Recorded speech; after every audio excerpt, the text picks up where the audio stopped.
як марди бадахшонӣ пас аз мулоқот бо писараш дар СИЗО ба сактаи қалбӣ гирифтор шудааст. кумитаи низомии созмони паймони амнияти дастаҷамъии рушди ҳамкориҳои низомии кишварҳои узвро баррасӣ кард. зиёда аз 100 000 сарбозу афсари Русия дар ҷанг бо Украина кушта ва захмӣ шуданд. нархи билети тамошои мусобиқаи тими футболи Тоҷикистон бо Русия маълум шуд. дирӯз 9 ноябр як марди бадахшонӣ пас аз мулоқот бо писараш дар СИЗОи шаҳри Душанбе аҳволи писарашро дида ба сактаи қалбӣ гирифтор шудааст. рӯзноманигор Анора Саркорова дар ин бора дар канали телеграмиаш бо такя ба манобеаш хабар дода навишт, ки падари солхӯрда ба ҳолати писараш, ки бо чашмонаш дид, тоқат карда натавониста дучори сактаи қалбӣ шудааст. манбаи хабар ба хотири ҷилавгирӣ аз ба сари ҷабр дида мушкилӣ эҷод шудан номашро ифшо накардааст. ин бори аввал нест, ки зиндониёни сиёсии вилояти мухтори Кӯҳистони Бадахшон аз ҷониби мақомоти амниятӣ ва интизомии Тоҷикистон мавриди шиканҷа ва бадрафторӣ қарор мегиранд. 6 июли соли равон дар шуъбаи корҳои дохилии шаҳри Хорух ҳангоми бозпурсӣ як сокини ноҳияи Роштқалъа Гулобов Абдураҳим соли таваллудаш 1956 ба ҳалокат расидааст. аз рӯи ин далел ягон тафтиш гузаронида нашудааст. гузашта аз ин ба хешовандони марҳум фишор оварданд, то ин воқеият ифшо нашавад.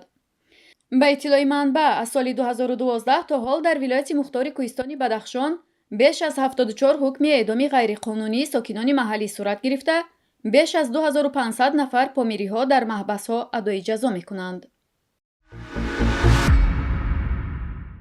имрӯз ҷаласаи 21-уми Кумитаи низомии созмони паймони амнияти дастаҷамъии рушди ҳамкориҳои низомии кишварҳои узви созмонро тавассути видеоконфронс баррасӣ кард. тавре дафтари матбуоти ин созмон хабар медиҳад, дар ҷаласа сардорони ситодҳои генералии нерӯҳои мусаллаҳи ҷумҳурии Арманистон, ҷумҳурии Беларус, ҷумҳурии Қазоқистон, Қирғизистон, Федератсияи Русия, ҷумҳурии Тоҷикистон ширкат доштанд. ҳамчунин сардори ситоди муштараки СПАД генерал-полковник Анатолий Сидоров ва муовини дабири кули СПАД Тоҳир Хайруллоев ҳузур доштанд. дар мулоқот чолишҳо ва таҳдидҳо ба амнияти ҳарбӣ дар минтақаҳои амниятии СПАД ва чораҳои мубориза бо онҳо баррасӣ шуд.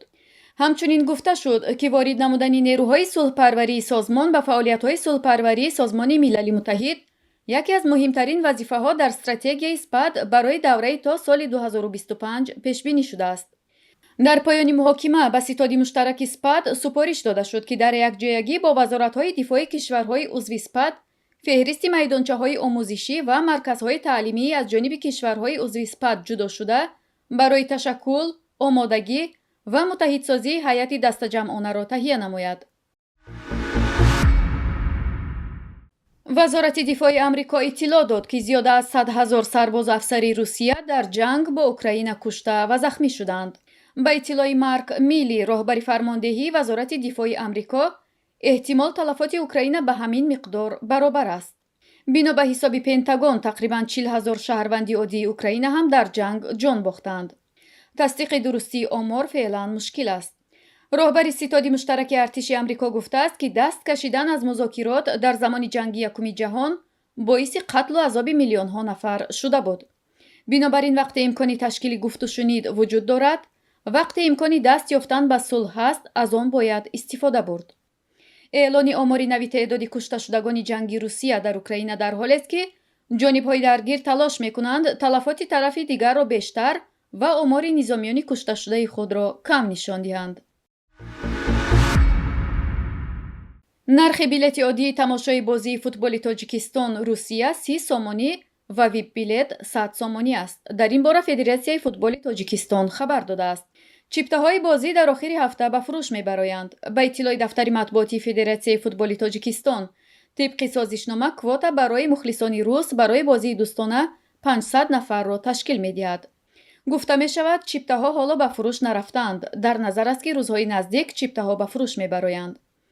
бояд гуфт, рӯзи панҷшанбеи 17 ноябр дар варзишгоҳи марказии ҷумҳуриявии шаҳри Душанбе бозии дӯстона миёни дастаҳои мунтахаби Тоҷикистону Русия баргузор мешавад. дар ин майдон 20 000 нафар тамошобин метавонанд бозиро тамошо кунанд. санаи ба Душанбе омадани тими Русия низ маълум шудааст. футболбозони Русия рӯзҳои 14 ва 15 ноябр дар пойгоҳи Новогорск тамрин мекунанд ва пас аз он ба Душанбе парвоз мекунанд.